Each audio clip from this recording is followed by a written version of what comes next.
So today is Uposita Day, 15th day of the lunar cycle. It's the new moon. So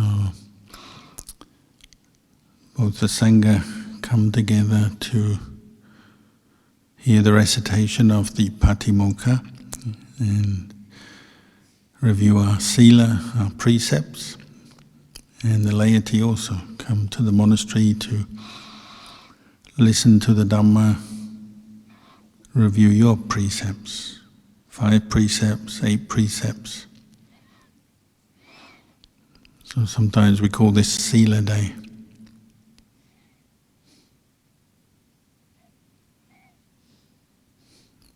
And because we're still practicing with a mind that's still conditioned by greed, anger, delusion, the mental defilements, we have to keep reviewing our precepts and our practice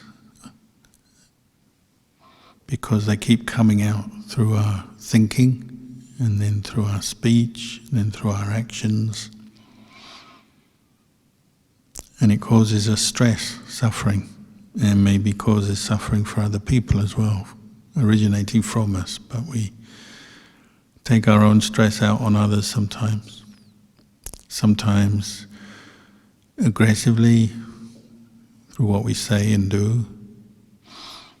Sometimes passively, maybe neglecting something we should do, or that we are required to do, but we don't.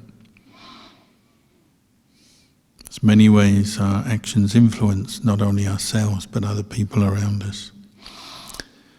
So a Sila Day is a good day to come back to your own practice. Even if you have a job, have a family, many things you've got to do,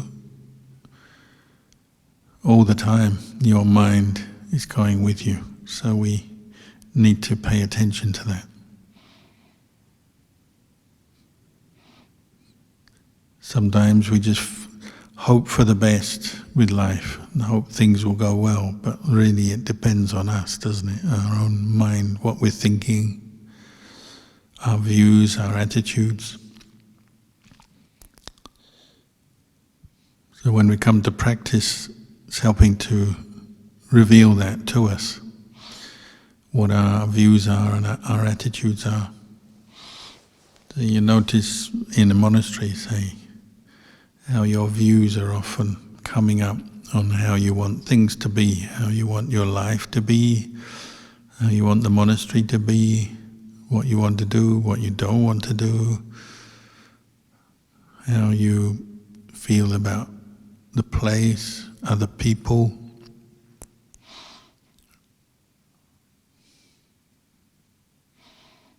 Ajahn Chah used to say, you have a piece of wood. Someone who wants a long piece of wood for whatever purpose, they might say, oh, that piece of wood is too short. Somebody who just wants a very small little piece of wood for some other purpose might say that piece of wood is too long. Same piece of wood, but 2 people will have a different opinion about it, and then they may even argue.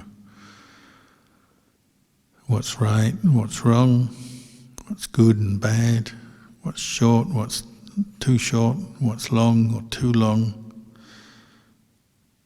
And the world is full of this. So the world is full of conflict, confusion.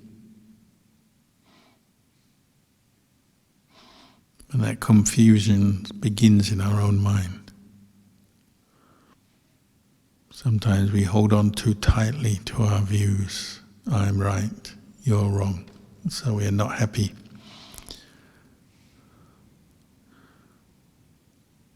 Even a good view held on to too tightly can cause suffering. Maybe it becomes a cause for you to look down on someone who doesn't have the same view as you.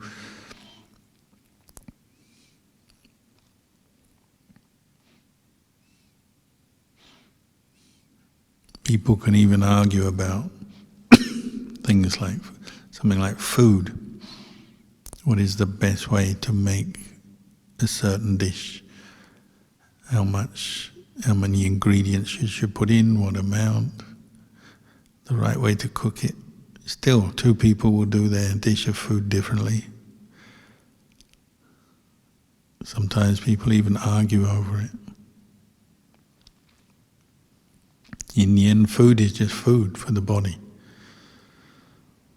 But when we forget that and we get caught up in our sense of self, our view, our opinion, then it can become a cause of suffering.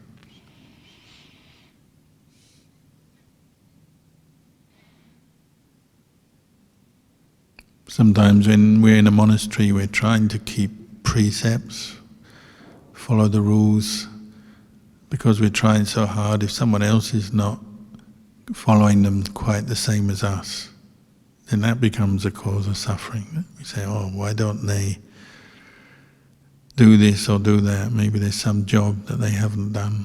Why don't they do that? And then we start forgetting to watch ourselves. We get caught up in just watching other people. And if you watch other people all the time, judging them, this person is good, that person's bad, we'll never be satisfied, never be peaceful, because the mind is always going out, getting stuck on other people. What they say, what they do, how they look, everything.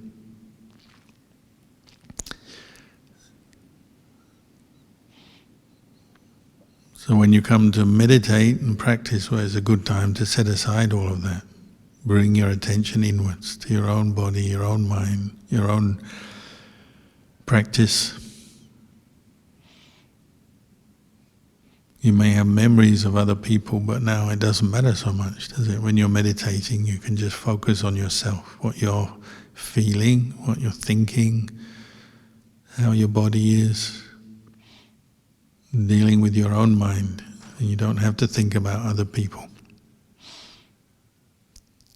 Very difficult to train your own mind, even harder to train other people, so maybe we shouldn't try too much. They've got to do that for themselves.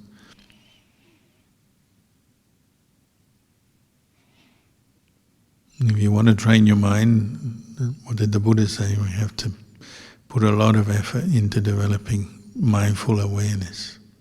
Sati, clear comprehension, sampajanya, insight, panya. If you're going to see things as they are, you have to be mindful. You have to pay attention, be present in the moment so that you can know your own body or mind. So this is why we practice mindfulness of breathing, or recollection of the Buddha, recite Buddho, Buddho, Buddho, mindfulness of breathing, breathe in, breathe out, or any of the other meditations. Primary task is to bring out mindfulness, be with your own mind, and know where your mind is and what's going on. Even if you're having lots of distracted thoughts and worries, fears, anxieties, anguish, fantasies, at least get to know what's going on, what's happening, what's arising. And to do that, you need to be mindful, pay attention. If you're falling asleep, you have to work to stay awake.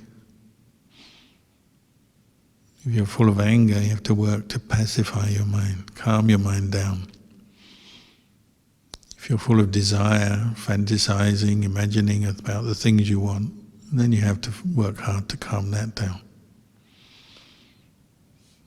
Meditation involves a lot of effort, patient effort, a lot of repetitive action, but with a purpose. And you get a bonus, because when you calm down, you feel better. Your body feels more relaxed, mind feels more calm, peaceful.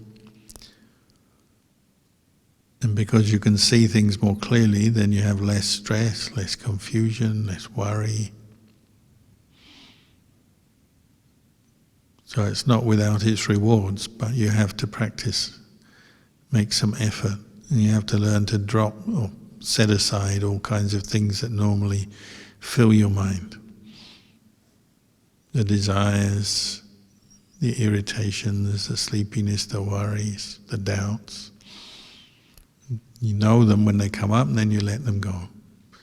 If you're walking meditation, you keep walking back and forth, building up your samadhi. If you're sitting, you keep putting effort into sitting, building up your samadhi,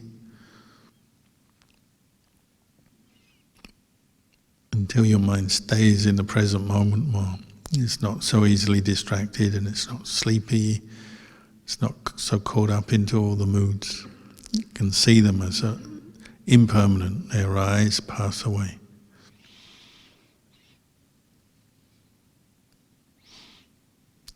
When mindfulness is more continuous and the mind becomes calm in samadhi, Ajahn Chah said it's like a chicken in its cage or in its coop. Can walk around inside its coop, chicken coop, but it's safe because there's a cage around it, there's wire mesh or whatever around it, but it can still move around. It can still eat and drink and walk around. It's like the mind, when you attain samadhi, you can still examine things and know things, and thoughts can arise, but they don't bother you. It's like you've got a protected environment in your mind. It's peaceful. And that's why you can develop deeper insight, because you can know things.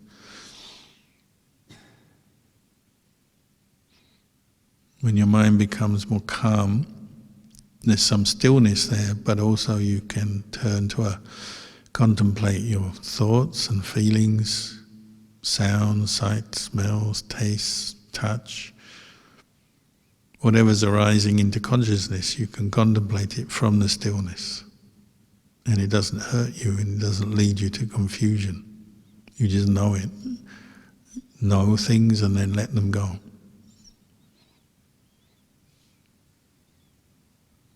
So you have more choice then. You may have a very negative thought come up, some boredom, anger, fear. You can see that thought, that emotion arise, but you don't have to get lost in it. You just know it. Oh, fear is like this, and then you let it be. You can put it down again. You have that choice because you have mindfulness enough to do that.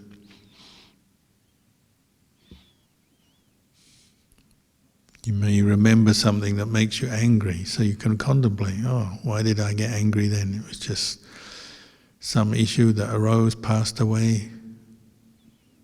If you can maintain your mindfulness, then you can see anger is just a feeling, just a thought, arises, ceases, and then you can choose to let it go. When there's no mindfulness, the anger arises and we identify with it so strongly we get lost in it and just keep thinking angry thoughts. It has a whole life of its own or energy of its own. Greed is the same, lust is the same, fear, worry is the same. It takes over the mind and leads on to all kinds of mental proliferation, and the insight is lost because mindfulness is lost.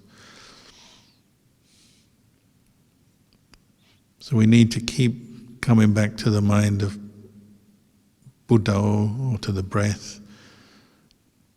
Then you can contemplate, then your insight can see the way things are. Whatever arises ceases.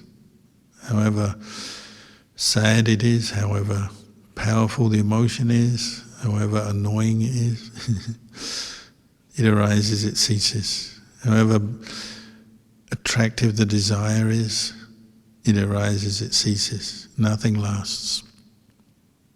When your mind is still, you can see that, then you can let go. When you get better at letting go, it becomes a skill.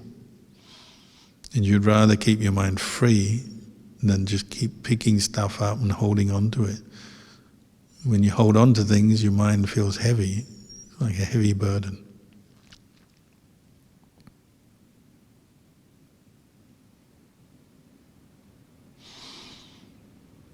So today is Sila Day.